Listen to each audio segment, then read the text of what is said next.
Thank you all for coming this afternoon. Those who don't know me, I'm John Stacy with GAMA. I have with us a couple of members of the board of directors. If you all introduce yourselves, people know that you're here. And please use the megaphone when you do so. I'm going to go first. I'm Stefan with Yellow, and I'm the president of the board. Thanks for coming.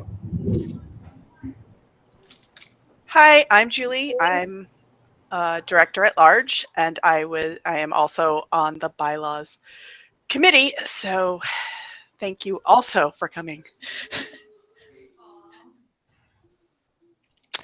And I am Nicole Andrews. I'm the COO of Green Rune Publishing and director at large. I'm Jennifer Ward. I am the retail division chair. Thank you. I think that is all the board members are here. I do some members of the GRD board are here as well. If they want to do themselves too, I saw Kylie there. And Jeff Pinsker, at large board member as well. Didn't see you sneak in there, Jeff. Thank you. No problem. I won't take it personally, John. It's okay. Well, it's hard to see unless I scroll down and see holes on the room, so I'll make sure to do that next time before I make an announcement. Awesome. Well, so Julie is the chair of the bylaws committee.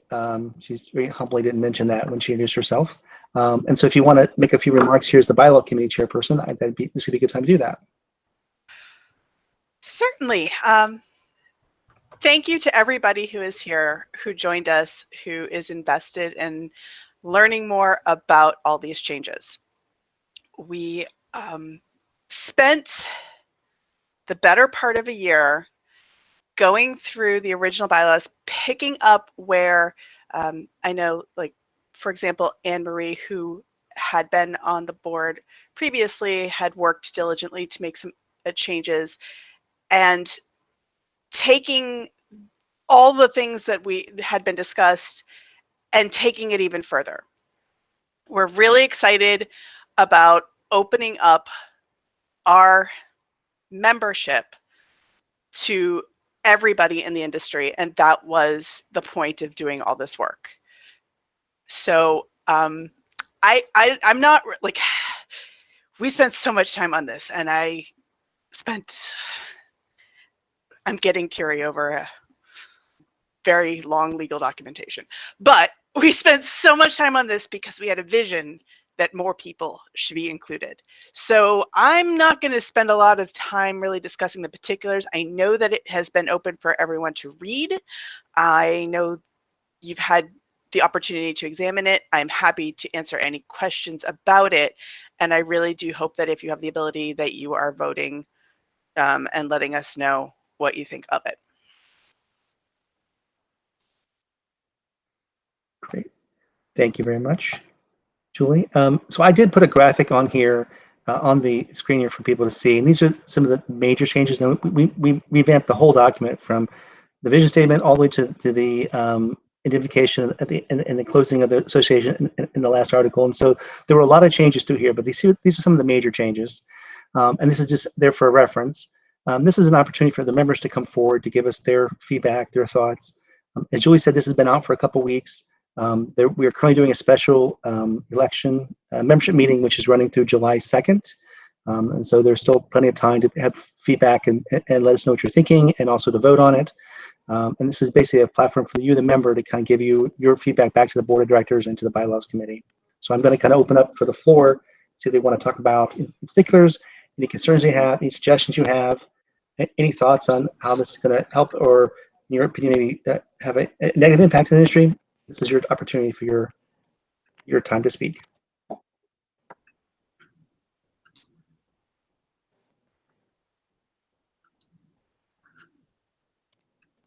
And if you want to put a question instead of saying that loud, that's fine too. I'm happy to read the questions that are in the chat. I did put a link in the chat to the governing documents if you haven't seen it yet, which has the bylaws proposal in there.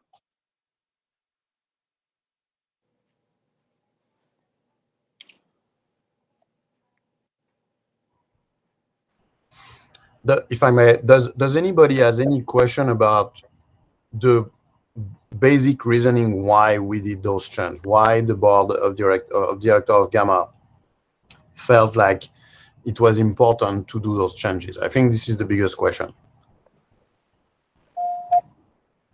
Because obviously, if we are submitting those bylaws to you members, it's because we think it's a good thing. It's going to help the association and everything. So just want to make sure that everybody understand the basic reasoning why we are doing what we are doing and why it's a good thing for the association. Well, I'll say, I mean, I could, and I probably speak for a bunch of others who have not had time to read all of the bylaws over and all that sort of stuff. I have had the opportunity to do a preliminary skim, and after I spent about 40 minutes on it, and I realized I was only 1/3 of the way down the page, I had to skim all the rest of it instead of reading. So just maybe a general overview of why the changes were made, maybe a small detail on what aspects, you know, what change is expected from these couple of things. And the only question that I had is reading over it looked like, and I didn't necessarily follow the logic, and I may have just missed it because I didn't finish the document, and full transparency, I apologize for that in advance, that it looks like it's going that the voting, that the number of board members is going to be 2 from each of these different groups. But some of these groups are way bigger than others, and I'm wondering why those bigger groups don't have the weighted board member or vote or whatever it may be rights that maybe they should by their quantity. So if there's, you know, if there's 70 million retailers and 2 wholesalers, should the retailers get more votes than the wholesalers, if that makes sense, instead of being 2 and 2 and 2 and 2 when the numbers don't line up? Does that make sense? Yes, I think I understand the question. I think the idea is really to have an association where every aspect of the industry is represented. One of the biggest challenge we had in the past was that although the retail members are a huge part of the association, they didn't have voting rights. And so it was kind of disingenuous to tell them, well, you are part of the family, you are welcome and everything, but then at the end of the day, we are going to decide what's good for you. And granted, we had one representative of the GRD on the board that was able to voice, but that was not a very satisfactory settings. Now, to answer your question about weighing each division presence on the board based on their size, I can see both ways going. The reason why we and Julie, if you want to jump in, if you I do, think, because we did have this conversation a number of times. So the conversation is: Are we weighing it? How are we weighing it? If we were to weigh it by number of people, by bodies, yes, or by companies, there is a wide variety. If we were to say, if we're weighing by that, then we're still not giving everybody a voice at the table per se. And while there are far fewer, say, distributors, having them not be able to have their ability to have the conversation and have any sort of weight to the conversation because there were so many fewer as a voting party would be, it still wouldn't be working as a group as a whole. So that was the conversation back and forth about how to handle it. At the end of the day, wanting to make sure that everybody is working together to make our entire industry holistically understand where everybody's coming from and each have a say and each have impact was important. Jennifer, you wanted to add something? Yeah, I'm currently serving as the retail division chair, and I've had a chance to go through these proposed bylaws a number of times. And while it's true that there are far more retailers than any other division, I do like the way these are written, so it feels more equitable.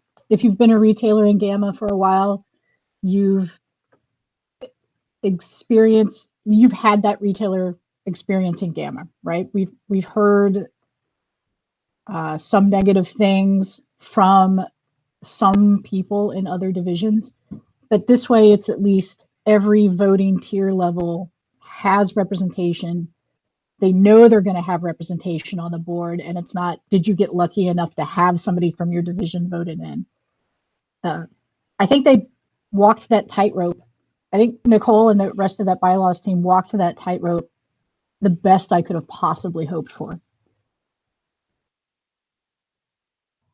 Thank you for that. If I may say also, what I would like to add about that equality of the number of cities, let's keep in mind, yes, each division is going to have variety in size, but then each division will have those 2 seats. So each division will have equal voice, and so what is really important is that the representation of everybody matters, because if we make each representation based on the number of members, and again, you can, as Julie was saying, we can use different metrics.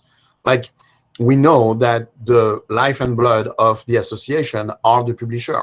The publisher are the people who are spending a lot of money on booth, spending a lot of money on sponsorship, and so financing the life of the association is supported by the publisher.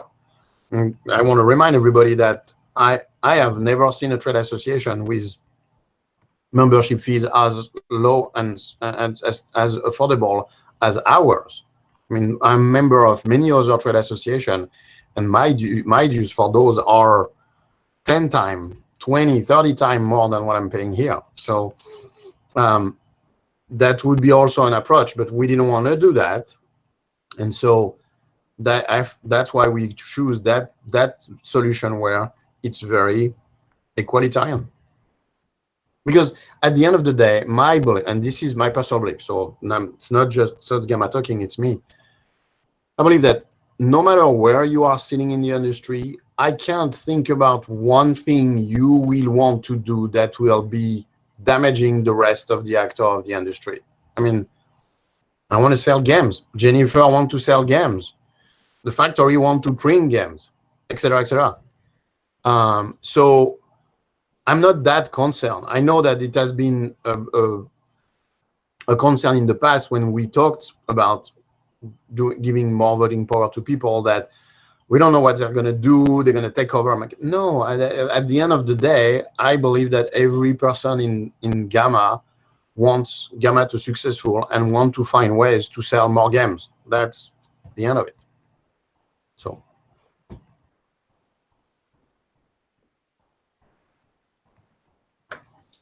Thanks. And just to be clear, it wasn't a loaded question. It was just it was an authentic why. For sure. It's a good explanation, and I had figured on it that it was this effort at saying, okay, well, publishers fund this stuff, and there's only like,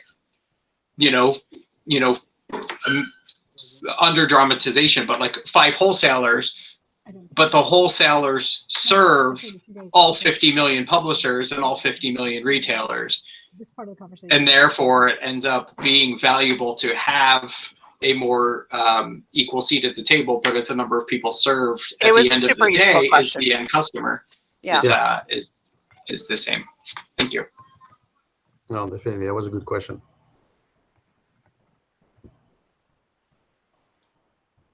And thanks for your comments in the chat also, Molly, Jennifer, Shelley. Yes, this is the idea. We want, the vision of GAMA is to be, obviously, to help and serve the existing actors, but also to be a platform, a booster for the newcomer. Because among all the small publishers who are operating as a side job in their garage, there is the next Renegade, there is the next Yellow, there is the next Wizard of the Coast. And so we might as well help those people succeed, because I firmly believe about the theory about when the water goes up, all the boats raise, and that's it. I'd like to say David asked a question in chat that I think is a good one. Is there substantive difference between a publisher and creators as groups? So I think you want to know what they are, because yes, we think there are because we did create the separate groups. But so a publisher is somebody who is a publishing company is creating the physical copy of the game, so they're doing the whole process. A creative is a design studio who is creating designs and then pitching them and selling them to publishers. While there are publishers who have design companies with them, they have to pick one or the other. They cannot choose both. So there are companies that might be qualified to be one or the other. They will still only be able to allow to choose one membership. And in truth, the interests are still very different. If you hear the ongoing conversations of somebody who is a designer facing, not interested in being a publisher, and what their concerns are not always in alignment with a publisher. So again, having those conversations and bringing them both to the table is important so that those conversations are ongoing and both are represented. And if I may also add that, that category also includes graphic designers, artists, authors, people like that who are creating that intellectual property that underlines a lot of the games. And so this is space for them at the table as well. Yeah, that was a good comment. And another question that I had with talking with a member of the industry, when many people have multiple hats in our industry, like some retailers are also publisher and vice versa. And so some of them ask me, like, where should I go? And my gut feeling, and again, we will really see the dynamic once this new system is in place, is you should choose to sign up as the category with whom you want to interact the most. Because think about it. If you are a member of the retail division, it's because you want to associate with other retailers to exchange with them and be part of the common effort that the retailer are doing within GAMA. And so if your activity is more retailing, then you should join as a retailer, and the publishing is just a side thing. Or even though the publishing is a side thing, but it's smaller, but you think you need to learn more and everything, then maybe you will choose to be a publisher. So it's really depending what you want to get out of it. Todd asked another good question. How does it interact when a creator is also employed by a publisher, such as someone who has a games farmed out to other various publishers, but is also on the payroll of a specific publisher? So membership is one company, one business entity. It's not the individuals in it. I think per publisher, there is a little bit of nuance to it, because some publishers, if you're working for them, you have a non-compete clause, some do not. So if you are, ooh, somebody's calling. Sorry. Oh, sorry.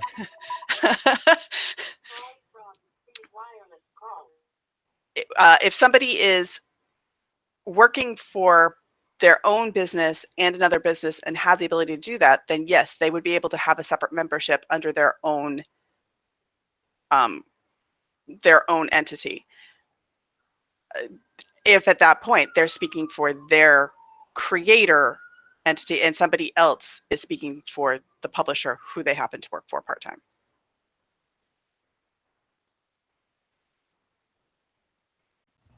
I think Jeff wanted to say something. Yeah, go ahead, Jeff. Yes, thanks. I just wanted to, and this may be circling back a little bit, but I just wanted to add also sort of a practical element to what's going on. I'm involved with a couple of different trade associations, and I think GAMA has done the best of any of them at reacting and adapting to the new circumstances that COVID brought along. For trade associations that rely predominantly on both membership, some combination of membership and events, to fund their organizations, the last year has been really challenging. GAMA's in good financial shape. I'll start by saying that. But at the same time, if GAMA is going to continue to succeed and adapt and grow, it's going to have to serve all the different constituent members of the gaming community. And that's not just publishers anymore. And maybe it never was, but that's the way that GAMA has been structured. So as we think about trying to convert GAMA from a trade show association to a trade association, it's going to be critical to have all the different constituencies represented, voting and actively engaged and involved to make sure that there are alternative revenue streams, that the services that are being providing, that GAMA is providing, make it worth the membership, and to keep an engaged and active membership community. So that's one of the big reasons that I support this. The diversity of voices is really critical as well. And the studies certainly show that when you have a diverse set of voices, the outcomes are better. And diversity means a lot of different things. And I understand that it may be a charged word. I don't mean to use a word that may have political overtones. That's not the point of this, but instead to make sure that everybody has a seat at the table so that we can make sure we're serving the needs of the entire gaming community, I think is critical to the future success and giving GAMA the ability to flourish going forward. So I'll hop off my soapbox.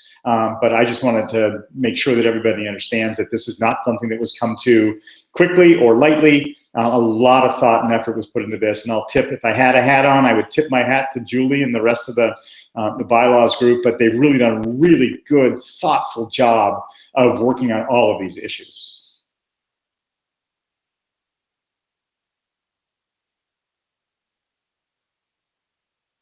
Yeah, the committee did a huge job. It was a very big task, so we are very grateful to them. What does Dev say? We're the only industry ever working around the turn, see in each other. Yes, that's a good comment, Dave.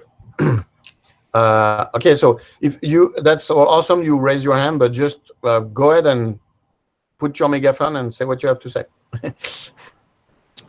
So I have a question about actual being a member under the new thing. So like Games Unlimited, my store is what joins and has like a voting right.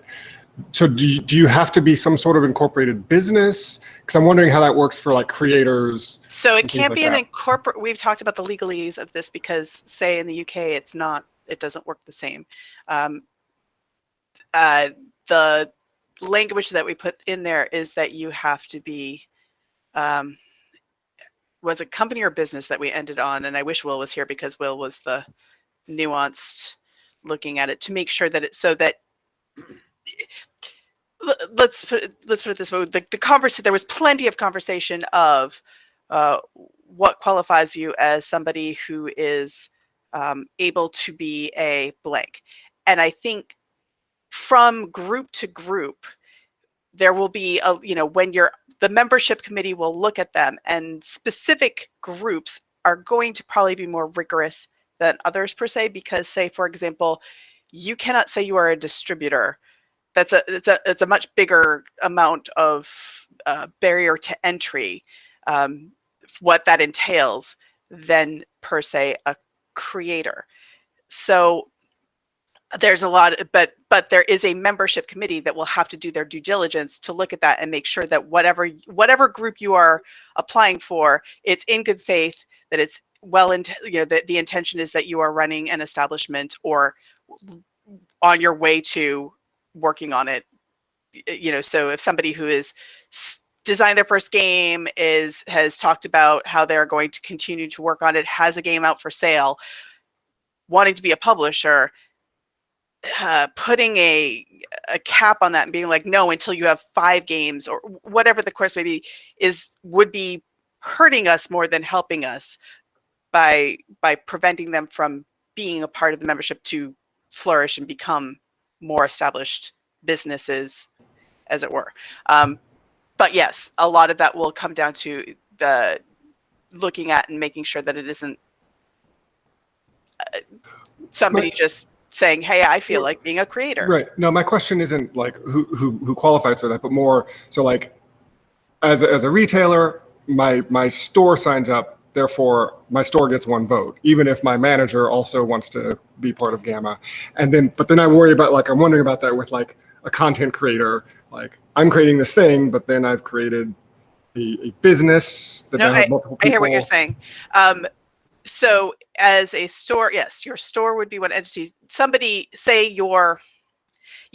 So that would be the vote. If your manager also wants their own, like they could be a communicating member if they just want a membership as a separate getting information, there's always that available, if that helps answer it.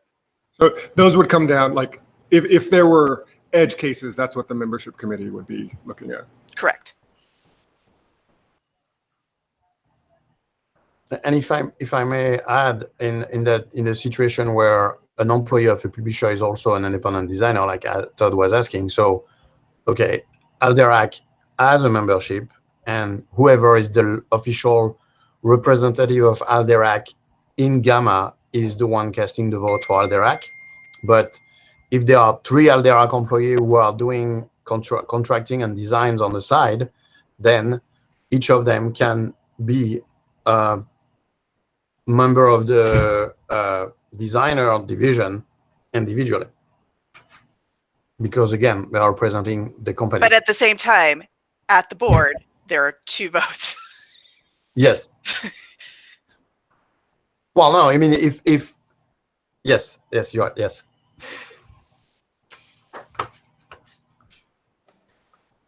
Jason asked a question. I wasn't quite sure what he meant by it. He asked, will GAMA start giving supporting for other trade shows beside Origins as a trade organization in the interest of the whole industry, in trade shows in other countries and regions?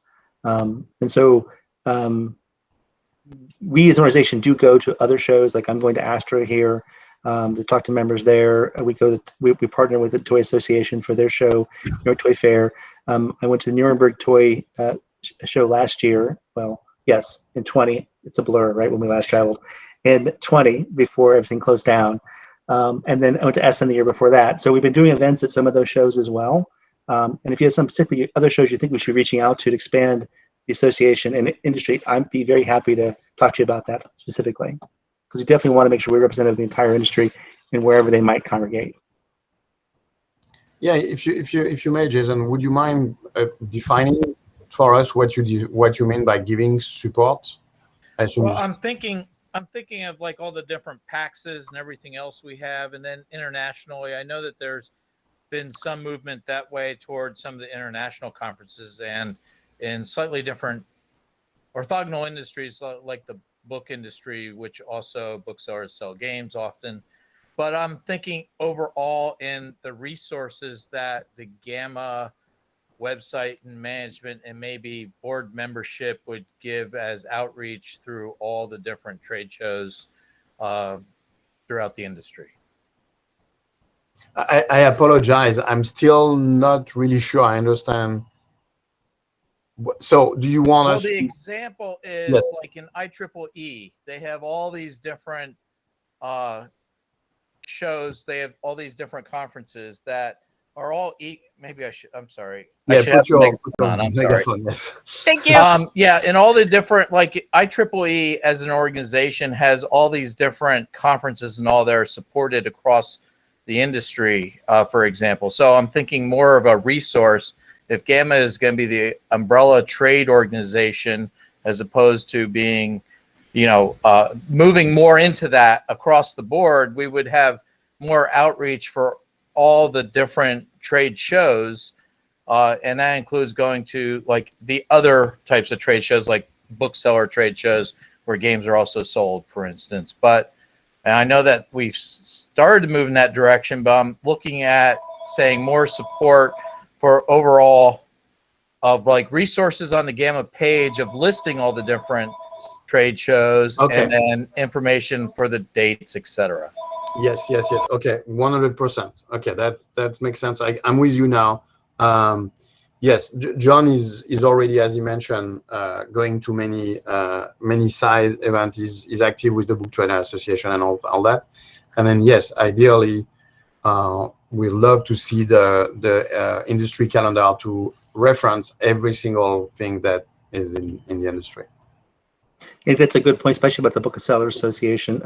The first trip I took when I started this job was in January of 2019, going to the American Bookseller Association show in Albuquerque, and I spoke to 100 bookstore owners there about selling games in their stores. And so the following year in 20, we actually took, I think 10 publishers went with me to Baltimore, and we had a room set up to do a game demo night there. So I think that's a great idea to kind of do those synergies with other trade associations. So once we get back to normality, whatever that means, post-COVID, we'll hopefully be doing some more of those kind of programs. I love the idea of putting resources on our website and the calendar events of other shows and things too. So I'm taking some notes here on that too. Well, I think, And if I mean, oh, yeah, sorry, nope.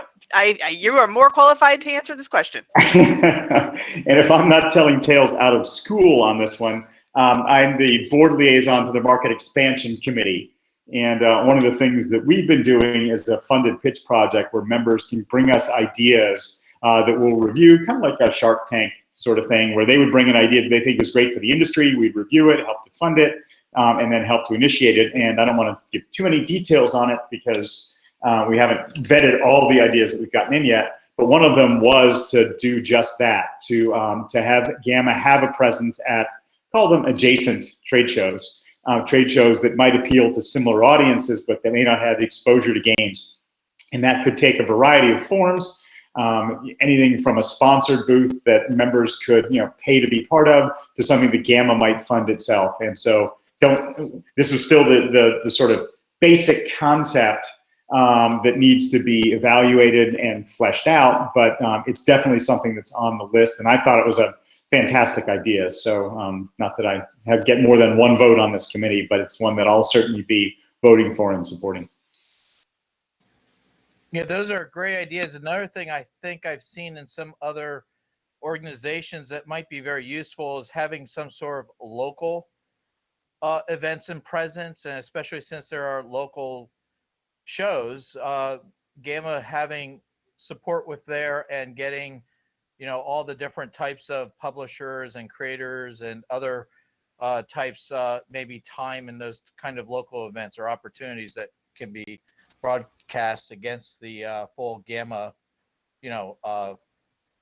website and community.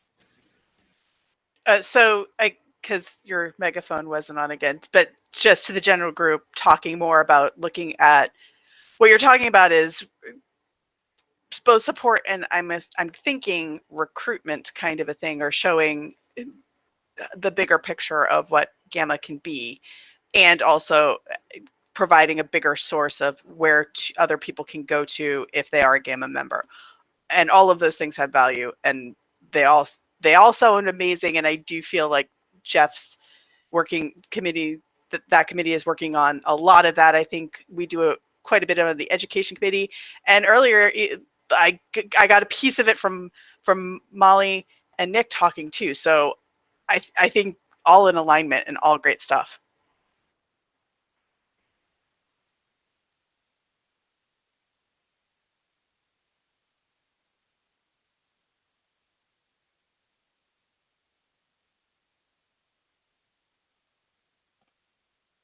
So you guys have some comments you want to make, or questions or feedback? This is your time to do that.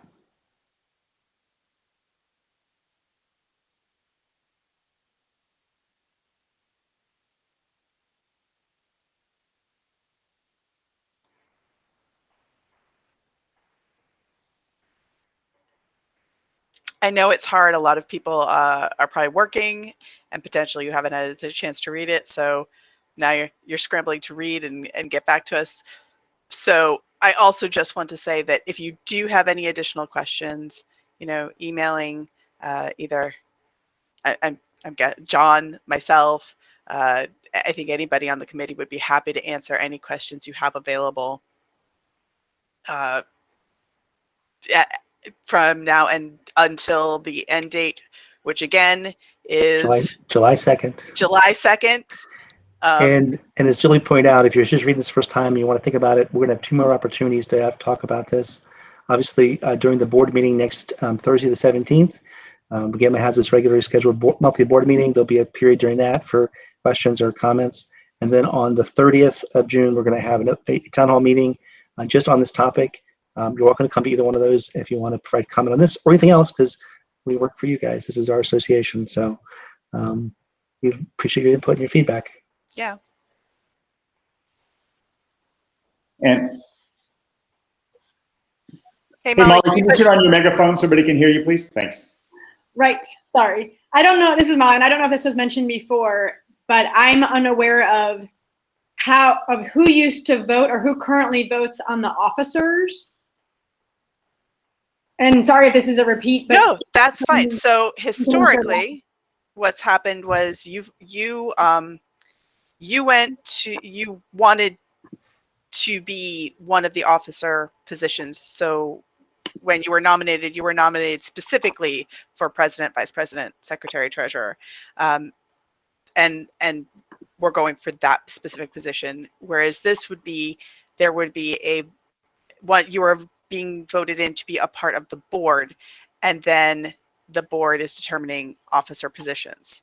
And then there's also a provision that if there isn't somebody qualified, say for the position of treasurer or secretary specifically, because those have much more specific requirements, not having a financial background, you probably don't want somebody to be the treasurer, that there are provisions to hire somebody that would have the officer position, the officer role, but not be a board member. So they still wouldn't have a voting position. I think that part may have confused me, or maybe I just missed something. You're saying that in the current or the former scenario, people could That's current. Okay, people could be in a position but not, voting. Wow, that's interesting. Okay. So for example, if all 12 people are on the board and nobody has a finance background and nobody feels qualified to serve as treasurer, there's a provision that you can hire for the office of treasurer, but they are still not a board member. Got it. Thank you for clarifying all that. I hope it was helpful to others too. I just didn't know how things worked before. Yep. And then to clarify that, Molly, that under the current provisions, you can be elected to treasurer or secretary or any office position. And if you don't have a financial background, you could still run for treasurer. We've been very lucky with our treasurers in that respect. But under the new provision, this gives us an opportunity to seek somebody who has that subject matter expertise to fill those positions. Because it is a very time-consuming position with a lot of moving parts that we do not want to fail our membership by having it mismanaged. Okay. So if you can choose someone outside, does that mean even outside the game industry or just outside of the, Yeah. Yes. Huh. Yes. All right. Because they'd be focusing solely on the finances of the end of our and where our membership is at, and making sure that Jeff Pincer does a very good job of talking about how we've been thinking creatively, that we've been budgeting wisely, that we've tried to spend the money from the revenue coming in from membership in a way that will serve the membership and not abuse it. And that's wanting to maintain that is important.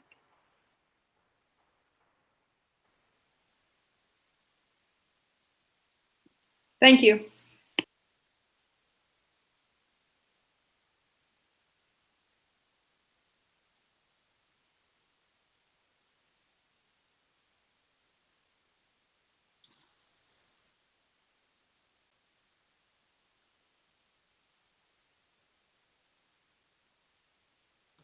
I'm reading through the comments here, and it looks like Shelley wants me to come and vacuum. It says, but you might want to take my wife. I don't vacuum at home. So since there's a lull, I was going to add a plea for help. Maybe plea is too strong a word, but a request for help. Are you recruiting again? What's that? Are you recruiting? Always recruiting. I'm recruiting for something different. I'm recruiting for your committee, though, not mine this time. So no, I was just going to say, as I said, there's been so much thought, effort, attention, and time put into this. By the way, that doesn't make it right, and that's necessarily, we think it is right. But we're hoping that you'll take the time to review this. If you have questions, you'll let us know. But most importantly, you'll tell your friends and other members in the industry what's going on. We've got a lot of people here today, but there are lots of people that aren't here today, and they may be surprised to hear about the changes that are being made after a vote's taken, if anything about it. So I would ask, for all of you who disagree with what we're doing, we need to know about that so we can try and make it better. And for those of you who agree with what we're doing, we would ask you to help tell your friends in the industry, tell people who are voting members, so that they can, so that we can get these new bylaws passed. and reform this association with an eye toward the future. Thanks for the meme. You're welcome. For example, I got an email this morning from somebody who said that Stephen Bonacore and Ignacy were both on their podcast talked about this, and so he wanted to ask questions about his non-for-profit organization, where it could fit in the GAMA membership, which I never would have gotten if they hadn't talked about it. So everybody who talks about it gives us a better opportunity to communicate with everybody who is interested, who is a member, who isn't, who might be interested because now they're learning about it. All of that is great. And so sharing the information, because, you know, we send it out in our newsletter, but there's a lot of newsletters people get, and it's hard to get through all of them. I know. I do know. I feel for everybody and the workload that you already have. So if it's phone a friend, please. And also I want to add for the comment again. John mentioned earlier, it's your association. We are here to help and serve. It's very easy to find many of us on the GAMA website or on any of the social media or anything. Actually, I'm going to put my phone number in the chat, and if anybody has any question or question that they are not comfortable asking in a forum, just shoot me a text or call me. If I'm busy, I will listen to the voicemail. But yeah, we're here to help you, and we're here to serve.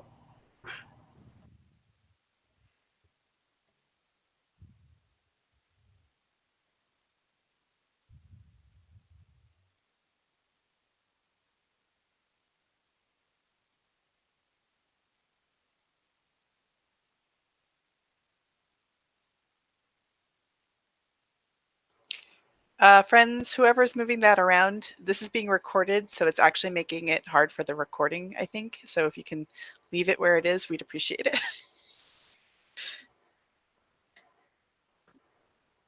Thanks, Julie. You're welcome. Maybe if we put in, I do have the link to the bylaws themselves in case you don't have them at your fingertips and wanted to see them. There is that.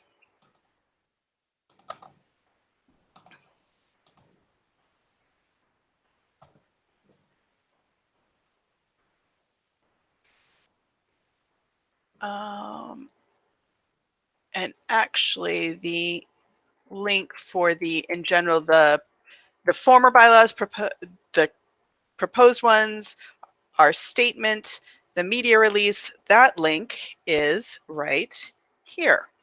So if you had any chance, you just wanted to catch up, or you needed a quick resource, there you go.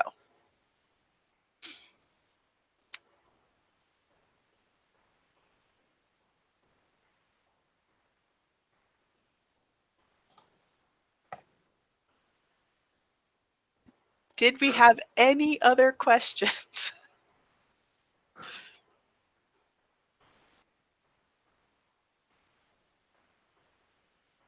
Did we want to start karaoke at this point? Or do we have any other comments or thoughts? Hi, Julie. It's Hi. Jim Takanaka. I had a question.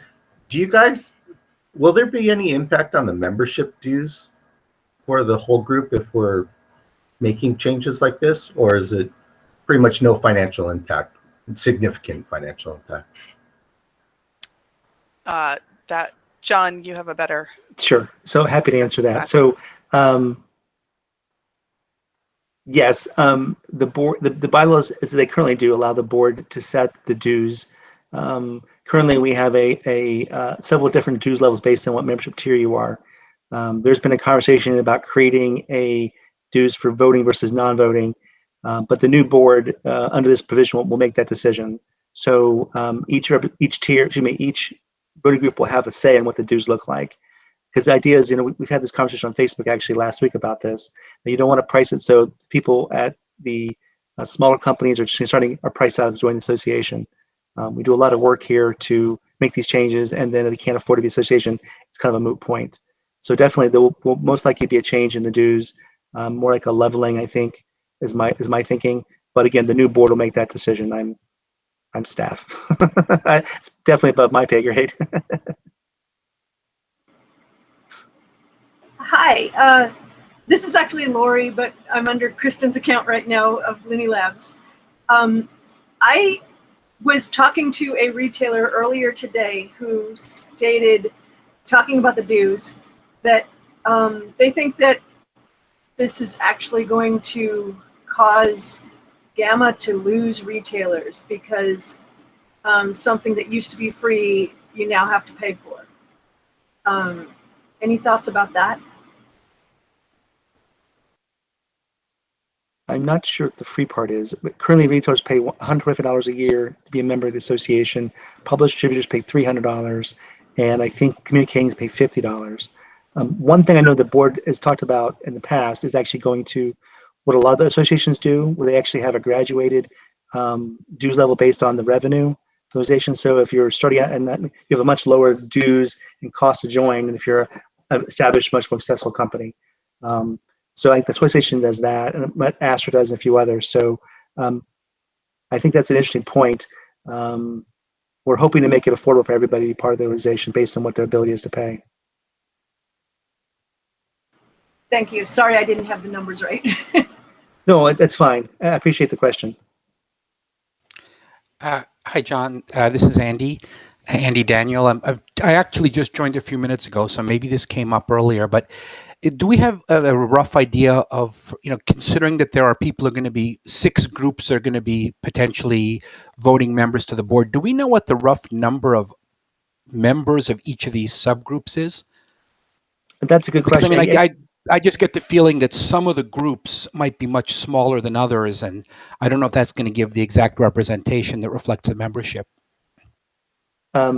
Yes, we do have broken down by the current membership categories, but we also have a large group of people, about 100 or so, who are community members who could fit in multiple different categories. And so one thing the team and I are doing, we're actually going through for the next board meeting next week, doing a projection. We think after, if this passes, what the different membership groups would look like size-wise. But obviously our job then to go out to recruit people to join, because we may open the door for them. We want to welcome them in. So that's basically be our floor. And then the idea is to grow each of those categories. And we'll have that fact, next Tuesday. Sorry, I was really getting at the fact that, I've always been in favor of the fact that this should not only be a manufacturers association, despite the name. I mean, I want, I look at, the retailers and distributors as partners in all this, and I think that's great. But I'm just thinking in terms of the fact that I wouldn't want to see, I don't know, for example, if we are 50% retailers and 30% publishers and 10% of some other things, but I'm not sure I'd want to see. I'm not sure we're going to get the best result if each individual smaller group might have the same number of seats on the board. I don't know if that's going to give us the right balance on the board. And the other thing, of course, is for a lot of small companies, a lot of small publishers and game inventors fit into multiple categories. There's any number of people who invent, publish, and in some cases wholesale as well. Right. I guess when wholesalers, you're really talking.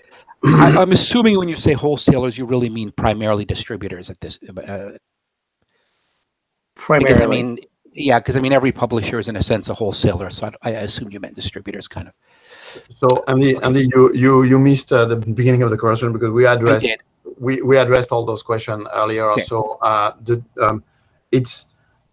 we thought lengthily about weighing the division based on the number of participants, but I'm going to make it short because we already addressed it. So there are many different the metrics you can use to weigh. You can weigh in the number of individual companies. You can weigh in how much those divisions are contributing to the association, et cetera, et cetera.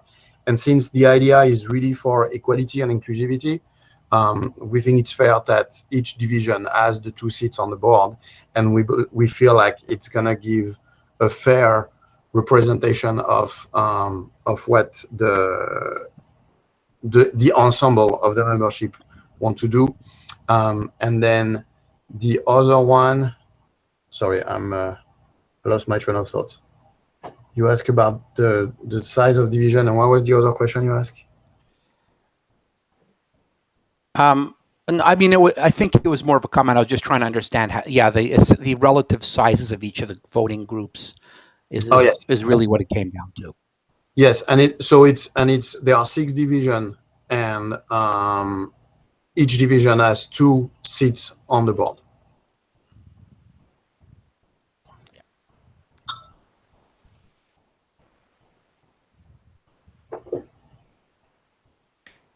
I think, roughly speaking, publishers currently, I think, are like 27% of the membership, roughly. Distributors, roughly 10%. Obviously, overwhelming are the retailers. But I don't have the exact breakdowns for them right now. But again, we'll have those at the board meeting on Thursday of next week. Oh, that's something to look forward to. Oh, I know what I thought about too. The question about the concern that was actually not David, that was Laurie earlier. The concern that we might lose some retailers.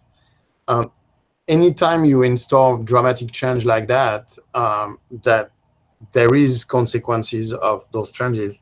But on the counterpart, I believe that many designer and studio and people who didn't see any value to be a participating member and paying some dues to GAMA, now that we are created a place for them to feel like they belong and they have a voice, we're going to recruit more of those people. So maybe we're going to lose some retailer, but maybe we're going to win a lot of other industry people and factories and media and press and media and things like that. So I mean, there's going to be some adjustment and move and everything, but again, we believe at the end of the day it's what's best for the association. I agree.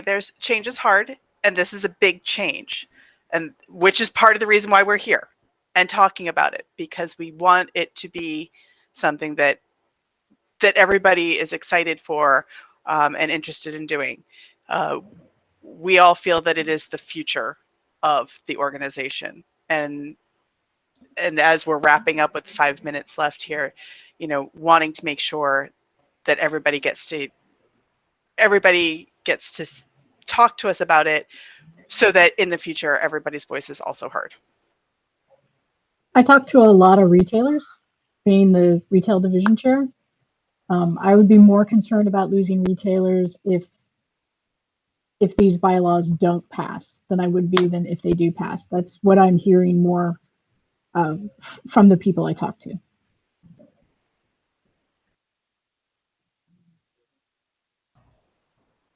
Yeah, that's a good point.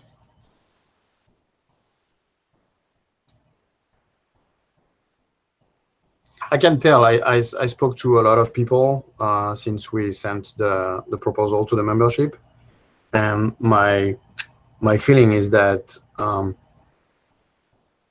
almost 99% of the time, once you explain what it is we are trying to achieve, what is the goal, why is the motivation behind doing all those changes and everything, people are like, oh, I can get behind that. I understand what you are trying to do, and so hopefully we are honestly trying to do the best for the association. That's the bottom line, and the industry in general.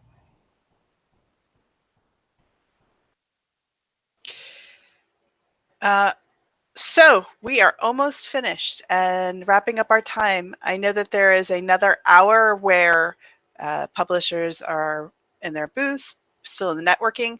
I'm solo, so I'll be at the Greenbrier Games booth. So if you wanted to talk to me one-on-one and ask me just a bunch of bylaws questions, I am here for it. But I won't be here. I'll be at the Greenbrier Games booth. So I look forward to hearing from many of you, all of you. Thank you so much for taking your time and your energy and being here with us. And we will talk to you again soon.